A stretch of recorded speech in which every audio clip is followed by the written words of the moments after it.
네, 안녕하세요. 저희는 제11회 마을 만들기 학생 공모전에서 최우수상을 수상한 전농예남팀 배은정, 김다희, 김소원입니다. 저희는 대학교 동기들로 이루어진 팀이고 현재는 대학원에 재학 중입니다.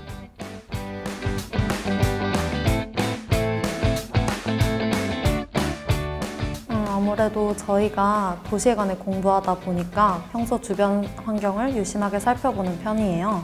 특히 학교 앞처럼 저희 생활 반경 주변은 더욱이요. 그러던 중에 학교 선배들이 예전 마을 만들기 공모전에 참가했고 이후에 주민들과 공공기관과 협업을 통해 프로젝트를 진행했다는 것을 알게 되었어요. 그래서 저희도 저희 꿈을 실현시켜볼 기회를 엿보면서 제11회 마을 만들기 공모전 공지가 뜨기만을 기다리고 있었습니다.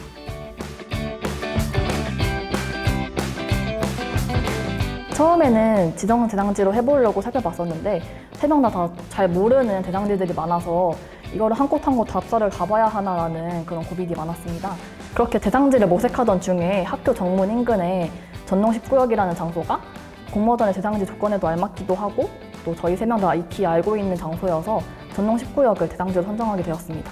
그리고 저희가 학교에서 도시설계 관련 프로젝트를 하다 보니까 이 초반에 대상지를 선정하는 게 얼마나 중요한 일인지 3명 다 알고 있는 상태였어요. 그래서 좀 잘 모르는 대상지를 선택하기보다는 지정 대상지가 아닌 자유 대상지여도 3명 다 잘 알고 있고 또 접근성도 좋은 대로 하자라고 회의를 해가지고 그렇게 결정하게 되었습니다. 그리고 공모전 초기에 저희가 대상지 답사를 갈 때나 주변 정보를 알아볼 때나 여러모로 시간 단축이 많이 되었습니다. 우선 대상지 설정 기준이 서울시 내 소재의 5만 제곱미터 내외의 정비구역 해제지역이었습니다. 앞서 하구가 말씀해 주셨듯이 저희가 예전부터 눈여겨온 곳이 있었는데요. 그곳이 마을 환경이 굉장히 열악함에도 불구하고 마을 공동체가 부재했고 타 사업이 진행되고 있지 않는 지역이었어요. 그래서 그 구역 일대를 조사하던 중 마침 전농 10구역이 정비구역 해제 지역에 해당된다는 것을 알고 그 구역을 선정하게 되었습니다. 여러분들도 대상지를 멀리서만 찾으려고 하지 말고 주변을 유심히 살펴보고 인근에서 대상지를 찾으셨으면 좋겠습니다.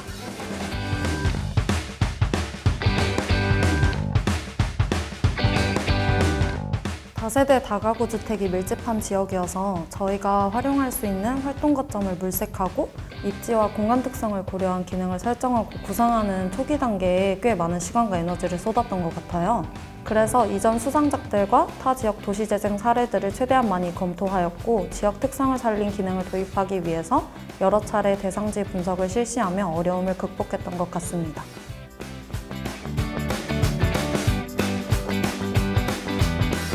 네, 그리고 저희가 대학 동기가 된 지 이제 작년 기준으로 5년, 지금 6년 차여서 서로의 강점들을 되게 잘 파악하고 있는 상태였어요. 대학교에서 프로젝트들을 같이 하다 보니까 좀 자연스럽게 진행 과정에서 역할 분담이 되었던 것 같아요.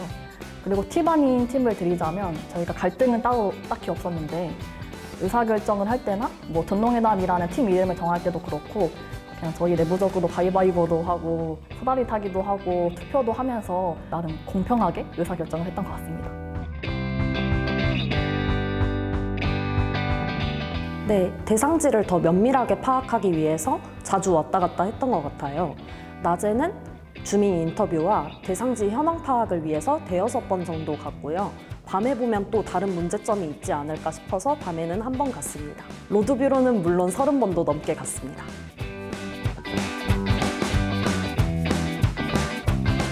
네, 사실 대상지가 저희 2017년도에 학교 수업을 통해 설계 프로젝트를 진행했던 곳이에요.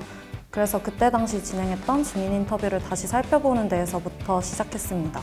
당시 주민들의 불만이 수차례 공무원들이랑 학생들에게 얘기를 해도 아무것도 바뀌지 않는다는 점이었어요. 그래서 주민들의 오래된 요구사항과 실현 가능한 계획 수립을 위한 부분에 주안점을 두어 질문지를 작성했고 최대한 다양한 주민들을 만나서 얘기를 나눠보고자 노력했습니다.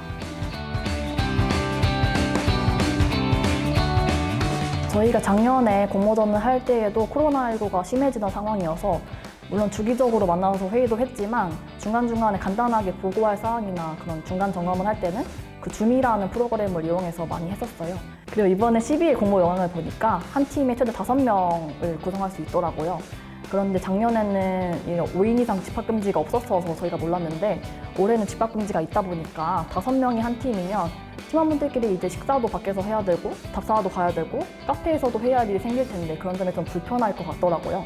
그래서 아직 팀을 꾸리시기 전이시라면 4인을 최대로 하시는 게 좀 편하지 않을까라는 좀 제안을 드리고요. 그리고 저희도 많이 고민했던 건데 이 코로나19라는 좀 거리두기를 해야 되는 상황과 마을 만들기라는 좀 공동체, 커뮤니티 이렇게 뭉쳐야 되는 상황이 있는데 반대되고 대립되는 개념 같더라고요. 그래서 중간에 접점을 찾아서 공모전에 녹여내는 것도 좀 중요한 시기라고 생각합니다.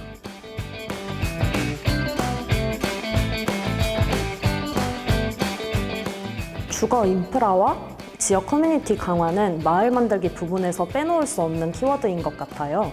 우선 주거 인프라 같은 경우에는 서울이 워낙 크고 오래된 도시다 보니까 노후 주거지도 굉장히 많고 건물 수명에 따라 주거 인프라 개선은 갈수록 더 필요한 문제라고 생각을 합니다. 지역 커뮤니티 개선 같은 경우는 코로나19의 거리두기 정책으로 인하여 더 멀어지고 더 우울해지는 지역사회를 회복시키기 위해 지금이 꼭 필요한 시기라고 생각을 합니다. 이 주거 인프라 개선과 지역 커뮤니티 강화가 제12회에서 끝날 뿐만 아니라 서울시 마을 만들기에서 굉장히 중요한 부분이기 때문에 앞으로도 100회, 1000회까지 장기적으로 이루어졌으면 좋겠습니다.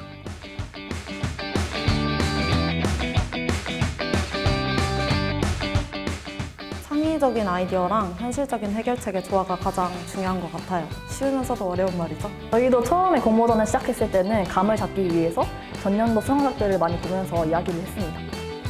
여러분들도 11회 작품을 유심히 보시면서 많은 이야기를 나누고 더 좋은 작품들을 많이 출품해 주시면 좋겠습니다.